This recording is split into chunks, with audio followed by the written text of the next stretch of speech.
In all my years in the music business, I've learned one thing. Unfortunately, that's not enough.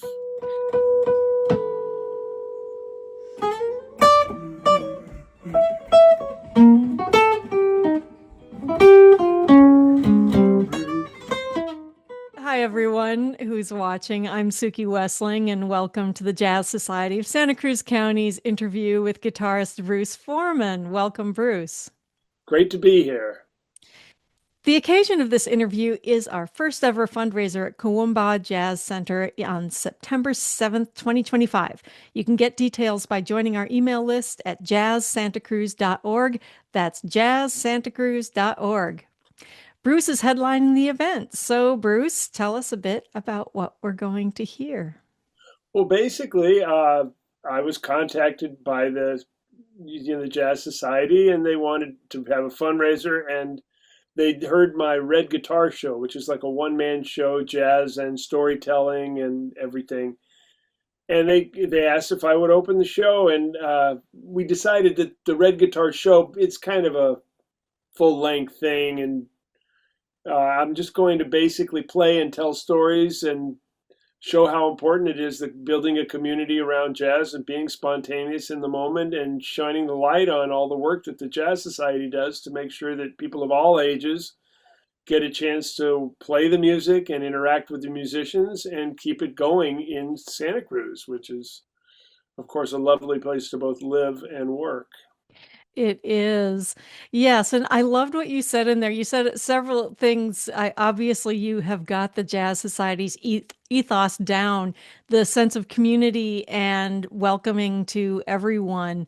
And that's something that I think is really important to us and not necessarily a feature of all jazz jams, as you might know. Um, I don't Uh, know if you've ever been in any of those jams that they call oh, cutting what sessions, do you but think? What do you think? yeah. I'm a product of them. That's why I'm so psychotic. So tell us what's it like? Well, I mean, as you're growing up, you practice a lot, and one of the real weird things is you get super comfortable in your practice room, right? Playing your instrument, you're kind of in control of the environment, whether you're playing by yourself or some people play with play along, backing tracks, whatever. But you have control of your environment, right? But you know that playing is what the music's about, playing with people. And then you go out and in the world, and you've got, of course, completely different sound. You have to rush to set your equipment up or whatever it is. You jump on the bandstand, half the people are already warmed up, you're not, and then and the sound in the room is weird. Maybe it's a loud drummer, maybe it's a soft drum, but you're just dealing with all these things that you're just not prepared yet to deal with, but you need to learn. And these situations can be quite disorienting, can be unnerving, they can be humiliating, and they can be, of course, amazing victories too. And usually you get pretty much all of those things wrapped up in one experience. Mm. But it's so necessary to do that and to have a outlet to challenge yourself and to be yourself in an uncomfortable environment rather than the controlled environment of your home studio or your bedroom or wherever you play. Yeah. So it's so important to the young musicians who are coming up, but also the people that just want to play and maybe have another job, decided to do something else for a living, but they still love the music or they're learning it later in life or whatever it is. And there's always a mixture of pros and amateurs, and but the real ethos of jazz is to make music in the moment, to like, this is what we've got. You don't, it's like those generals that say, you don't go to battle with the army you wish you had, you go to battle with the army you have. Yeah, And so definitely. like, if you get into the music and you divorce yourself from, oh, this drummer's too loud, or your little like critical mindset, and which may or may not even be true, because it could just be that you're uncomfortable and you're projecting blame onto other people. So just having the opportunity to be in the moment and create and be aware of what's going on and listen and reactive and creative, all those things, it's just it's a necessary growing part of what we do and why we do it. Yeah. And even someone like me who has been doing more solo performing than I used to. I pretty much always play with bands. I still almost always play with bands, but I do a lot of solo concerts and I enjoy it very much. But even when I'm playing solo, I'm still playing with what I just played, and I'm in that same mindset as if I were playing with other people. I'm just Hmm. by myself, and these ideas are going out there, and I'm grabbing them to keep them close and to make something out of them, and of course to uh, tell a story to the audience and stay in contact with them. So it's all basically what the music's about, and I think it's along with, of course, the technical challenge and all that stuff, the sport challenge of it. The real rewarding part of it is the communication and storytelling aspect for me. Hmm. How did you get, I love that phrase, the sport challenge. What did you have to do to get up to the level of being able to get out there as a pro? What was Well, your practice schedule like? What did you do to get there?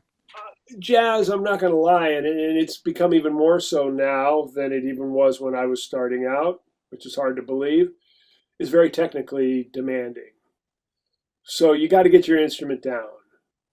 And fast thinking, being able to play fast, being able to react quickly, all those things need to be drilled in, and I mean, practicing fast tempos, whether it be with a metronome or whether it be with records, you know, um, that's real important. But I still believe the most important part is just learning the songs that you're going to, and that's true in any style of music. I mean, whether you're playing classical music, it's learning the pieces. Whether you're playing in a rock band, it's knowing the songs. There's a lot of now with all the electronic stuff we have. There's all these books with chord changes on your telephone and your iPad and all this stuff and all these books with everything.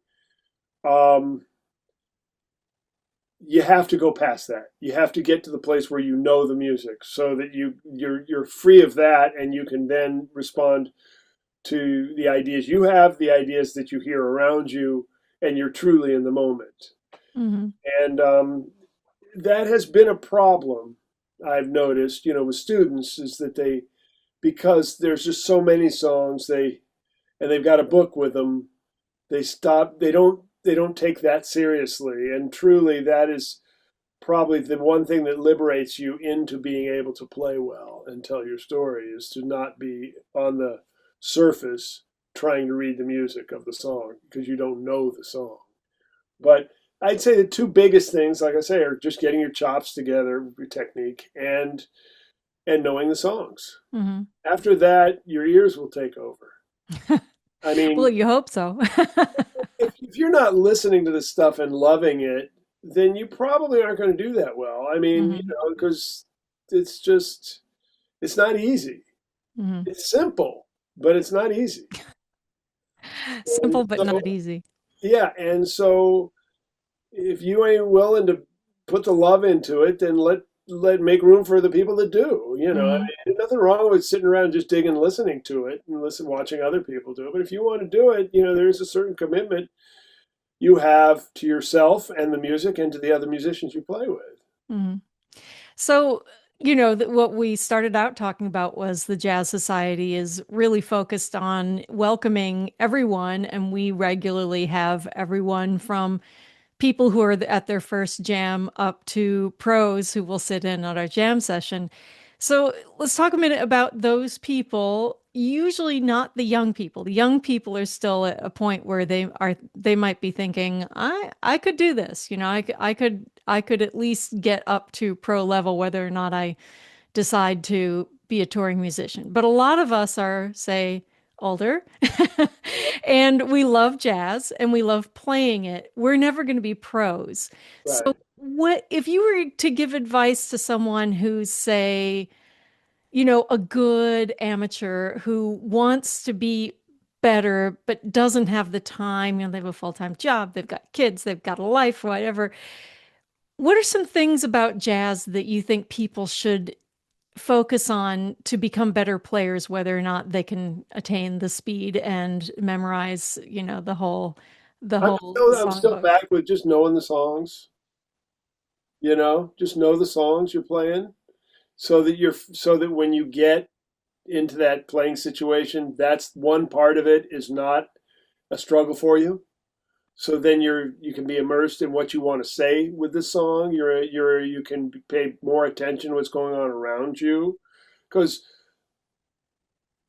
I mean, I play with a lot of people who are less experienced than me. I don't like the word weaker, not as good. I don't like those words, but less experienced than me, and I'm there to help them. Hmm. I'm there to make to take their ideas and make them sound good, and to support them and to feed them ideas. And so if they're consumed with trying to read the song and they don't know they don't even have their legs underneath them, then I'm not much help to them. Mm. So, and you don't have to know every song. You just have to know the song you're playing. Yeah. And if you learn a song a day, in a year, you'll know 350 songs. Hmm. Take You're a taking month or two 15 off and you'll pieces. still know 300. You know what I mean? Yeah. It's like, Yeah. Yeah. Yeah, and that's a good point. I one time I'm a singer and former guitar player. My hands have decided that guitar playing is not for me. Um, I've had lifelong issues with them. But anyway, so I've been I feel the playing my same way a flute. lot of the time. It's a rough, I mean, it is physically a very hard instrument, which, it's longevity on the guitar is a hard thing. Anyway, so I was singing one day and another singer had come to the jam for the first time, and after I sang, she asked me, "So, did you plan that ending with the band ahead of time?" I said, "No, I was just sort of I guess I just sort of conveyed it, and because it had just been this perfect experience where I thought, oh, we don't know how we're going to end. I'm going to show them how we're going to end, and it worked perfectly. But then, of course, the next time I tried that, it was a total fail. Oh, So, and that's very possibly your fault and very possibly the accompanist's fault. and not really even fault. It's just that Oh, sometimes it I mean, does, okay, well, no, the real fault, the reason yeah, it happened is yeah. because of inexperience on a lot of levels. Now, you're talking to a guy that was raised by not only great jazz musicians, but real professional musicians. Musically, not my family, the people I grew up with, but my mentors when I was young. And they were very much we were playing gigs, and the way you mess up a gig is by screwing up the introduction or the ending.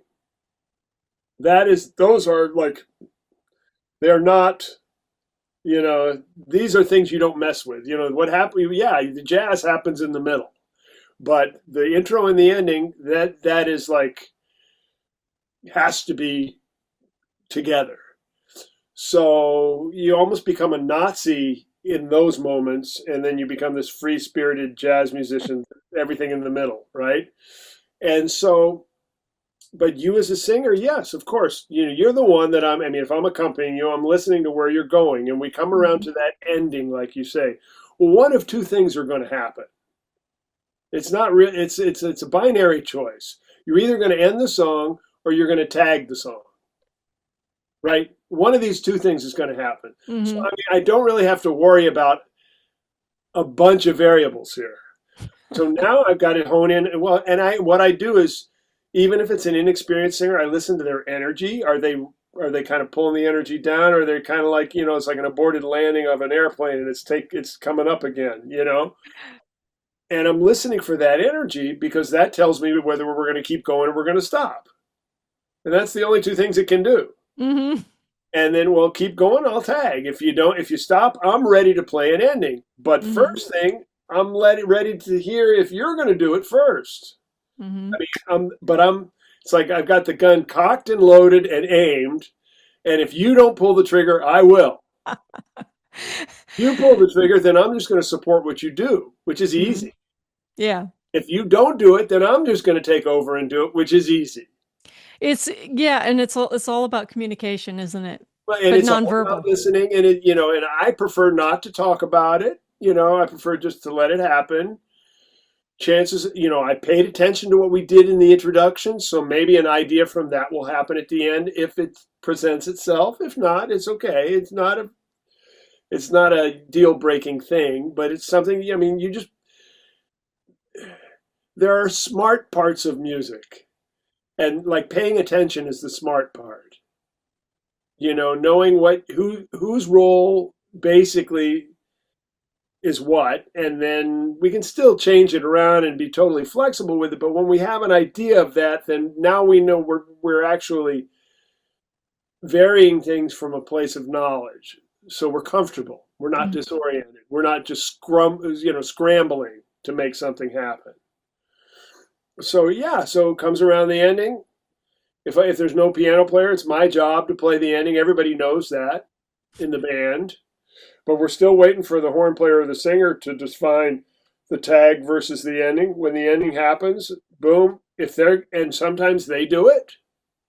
I know numerous horn players will go like, dee da dee da dee da dee da da bibba doo ba doo ba doo ba doo da, kind of like that after they play the melody. Now that, to be honest with you, that infuriates me a little bit because or if a singer does that, because they don't hold the last note of the song.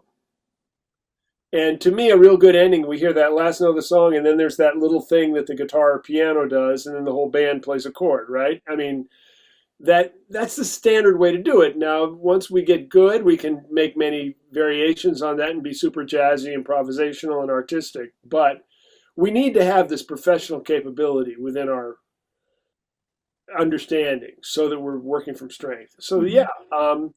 if I've got a singer who goes, I mean, there will never be another you. Well, meanwhile, the word you is completely like flushed down the toilet, when it could be and we can play that thing underneath it.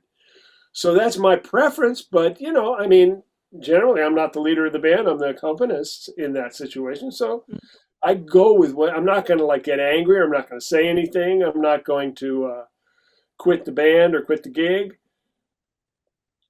I'm just going to make that sound good. Yeah. Best I can, even though I think it's not the right way to do things. Every now and then it's kind of okay, but Hmm. you So know, you mentioned the people who mentored you. Who were they? How well, did it you get hooked started up with off in them? San Francisco as a very young guy, and I had guys like Smith Dobson and Vince Ladiano, and uh, I got to know Bobby Hutcherson and Joe Henderson, but guys like Al Plank, the piano player, he was hugely, I mean, instrumental, pun intended, um, in my development harmonically and for accompaniment and a lot of the things that I'm probably kind of known for, being kind of sort of pianistic on the guitar. He was very important in my development of sharing me things with me. Of course, I lived there, and we had the El Matador and the Jazz Workshop and Keystone Corner. So I had all the greatest jazz musicians in the world to listen to every night. Wow. So those were like my schools and my church. Hmm. I wasn't playing a gig. I was at one of those places, and even if I was at a gig, I'd be there at the end of the night. Hmm. I was that guy. I was that kid that just couldn't get enough and loved it so much, and paid attention. I And noticed that you say but I that want to be paid. honest, I made a lot of mistakes. I screwed up an awful lot, and I'm not proud of it, but and I didn't intend to, but I did, and I learned a lot from it. Yeah. Well, you can't learn if you don't make mistakes, right? They If you're say, careful. I don't know. I think people just say that because they just feel guilty for making mistakes, though. Oh, I don't know about that. I'm a teacher, and the whole Thomas Edison light bulb thing is Yeah, a good yeah, example. 300 failures. Yeah, I know, but he probably would have been just as happy with none. He would have been very happy with none, but wouldn't we all? Yeah, I am going to pick up my guitar and I'm going to play like you tomorrow. there you That would go. make me Too. very happy. I don't know why you'd want to play like me. I think you should play like you. You know. Well, that's true, but I did play like me, so it was what it is. And so what was it? I notice as you're describing, and I've talked to other jazz musicians who describe the San Francisco scene similarly, that there was this incredible scene there, and now is it just largely gone? And what do you think young players should do, given that the jazz scene is so different, and where do they go, and how do they find that? Yeah, it is different now. I mean, the world is different. It's. I mean, to blame it all on the jazz scene or to blame it all on San Francisco or something would be, I think, misguided. Wait, we can't blame it on Google? Well, Oh. sure, you can blame it on the internet, of course, but we're taking advantage of it Now now. I'm just thinking about all the Google employees who don't play jazz who went and bought up all the real estate. But go Uh, ahead. with them too, but I mean, yeah, but the whole world has gotten stupid expensive, and we're still playing gigs for very little money. So it's hard to make a living doing it. It's hard for a club to sustain itself with these high real estate prices and difficulty getting around, all the difficulty. I mean, back in the day where Keystone Corner used to have the best bands in jazz every week, 6 nights a week. Well, this the Hotel San Juan around the corner, right? It was like, I think it was $10 a night. I think you could literally get like for 100 a week or something, a room. So if you were making 100 or 150 a night at the club, one of your nights goes for your room. An airplane ticket to New York was like $100 back then.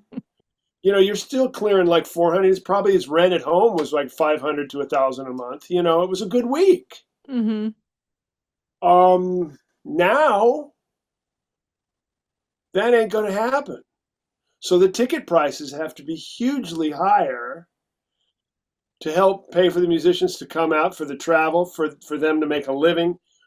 This is why, where we're getting into those problems. And then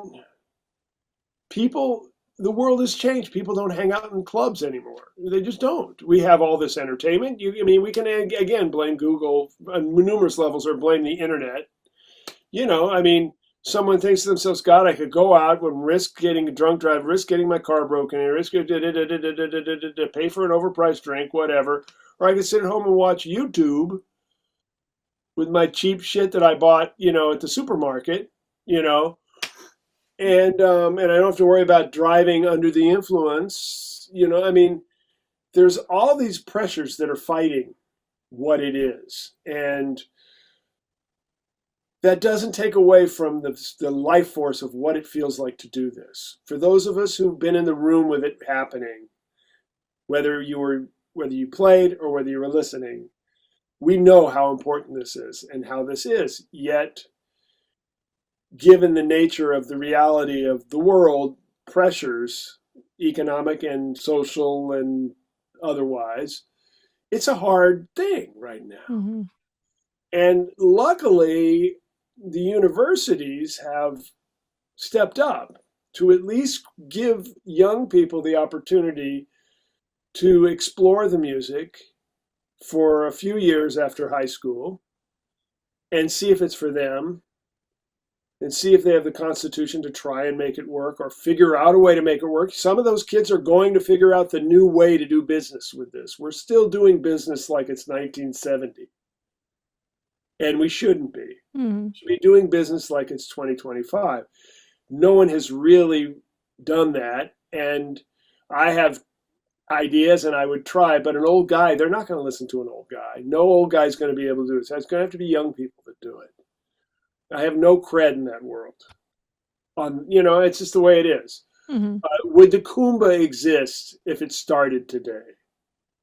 I mean, That's a good as question. visionary as Tim Jackson was, and as great as that place has been, and it's evolved into what it is because of all the things we're talking about. Hmm. But would it start today?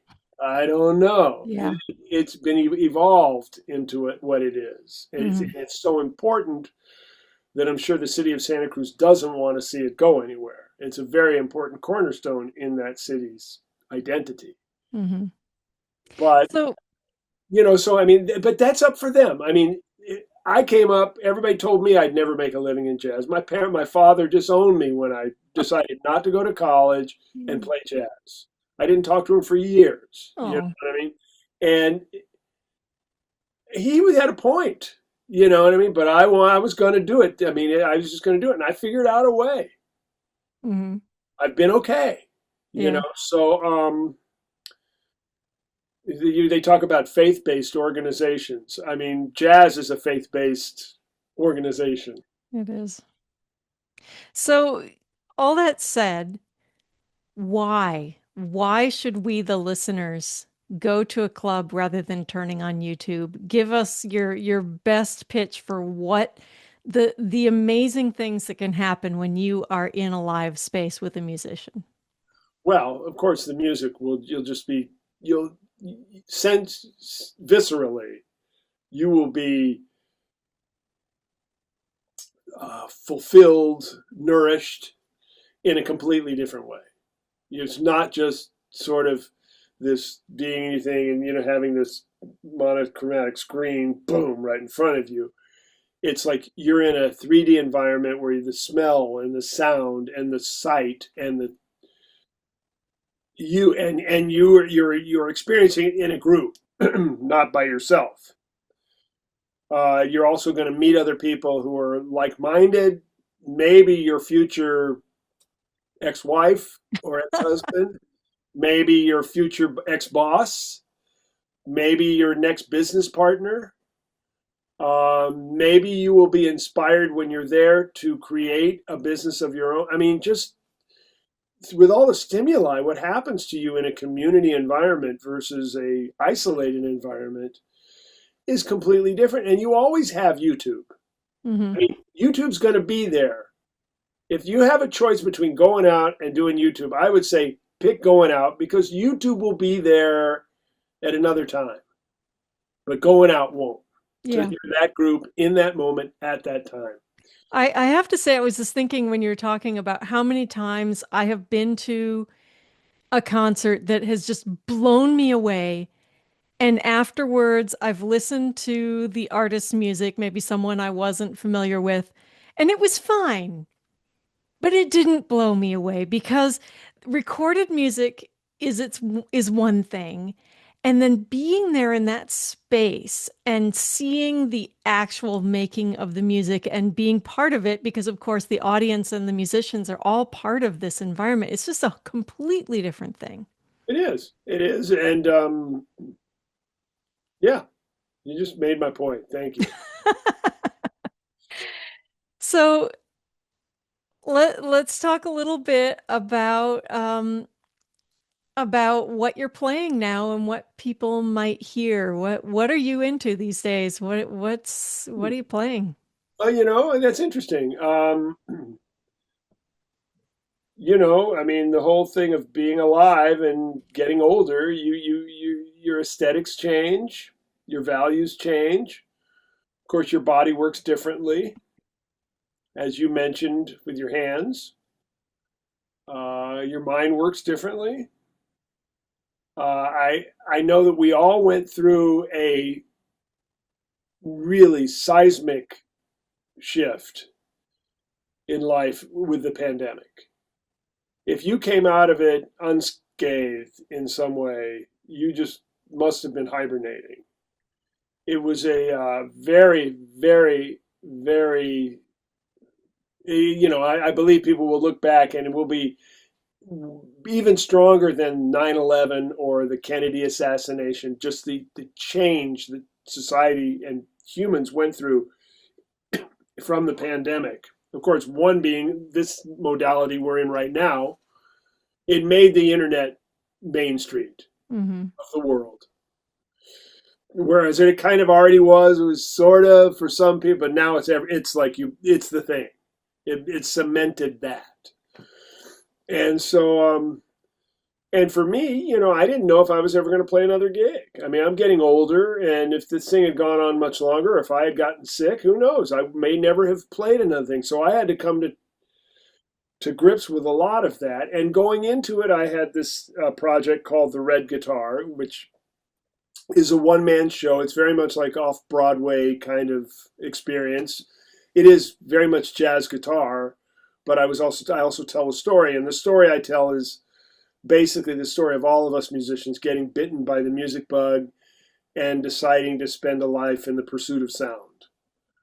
And that's the show is basically trying to explain to the world what that means to me. The dealing with loss, dealing with victory and success, dealing with the influences you have and how they manifest themselves, how you make plans, how you don't make plans, how you can't live like a normal person, what practicing does to your brain, all that.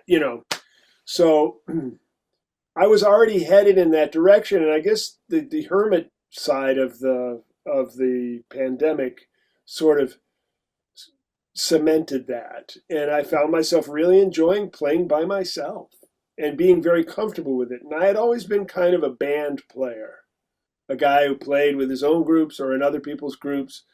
So to kind of make that move to just me and the instrument together, dealing with whatever I have. And it has even changed me to the point of when I play in groups, I think my relationship to it is far more, uh, I don't know, it's just different.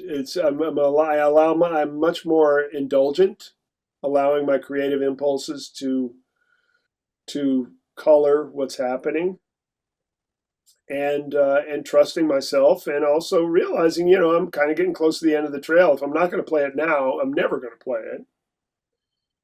So those are the things that I'm into, and I have a new show that I'm working on, which is more. It's not a libretto per se, where the storyline is already decided, like the Red Guitar is. It's more of just a free form playing jazz guitar, playing songs, telling stories, and doing comedy. And I think I'm going to call it "Sounds Funny."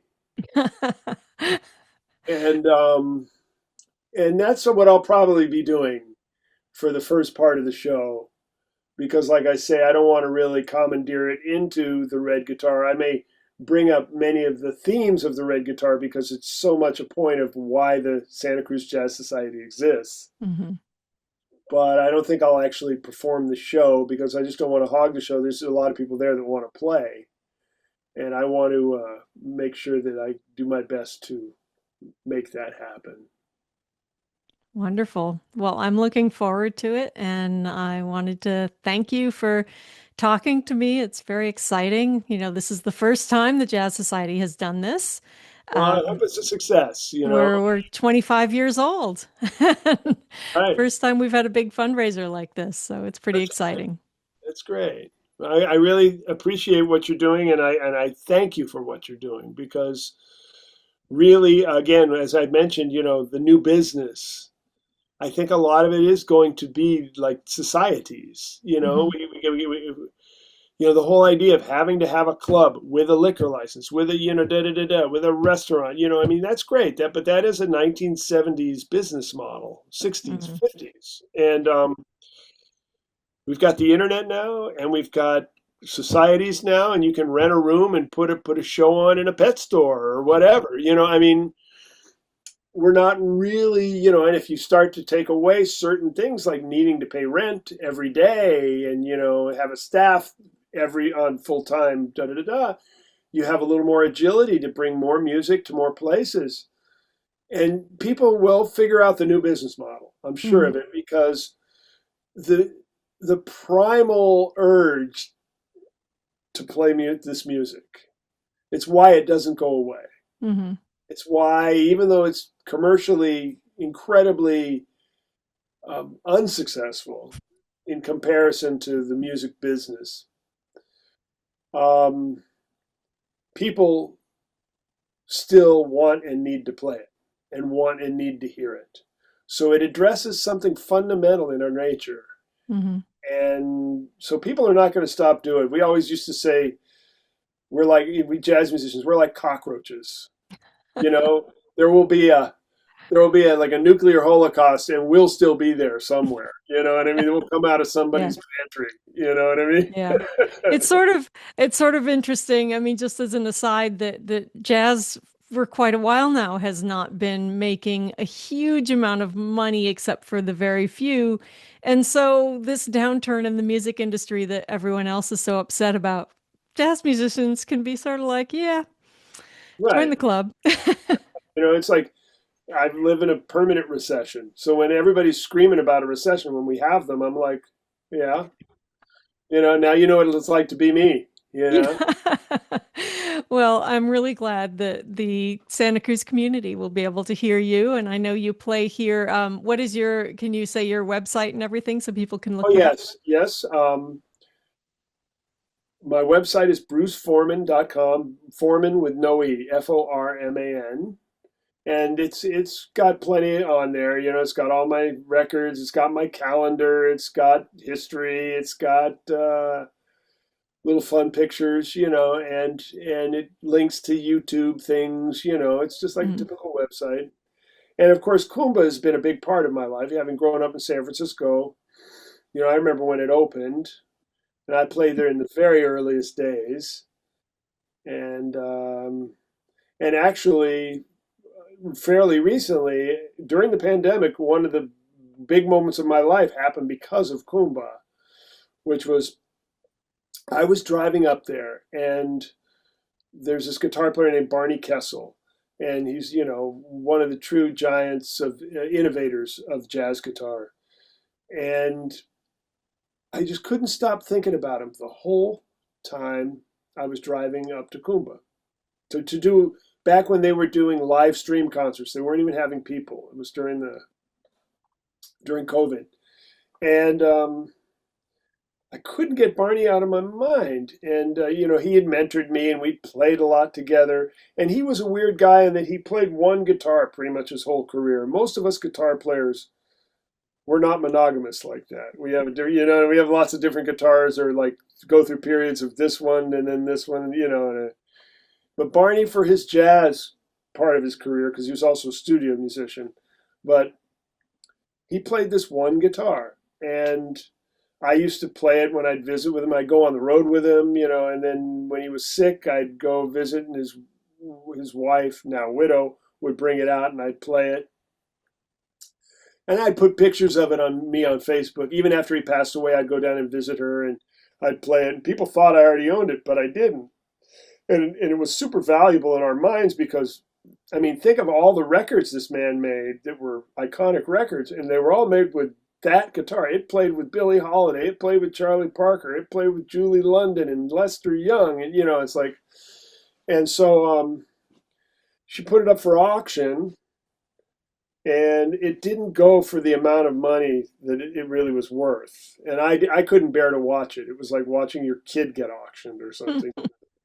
Anyways, so fast forward, I'm good during the pandemic. I'm coming up to Kuumbwa. I can't stop thinking about Barney.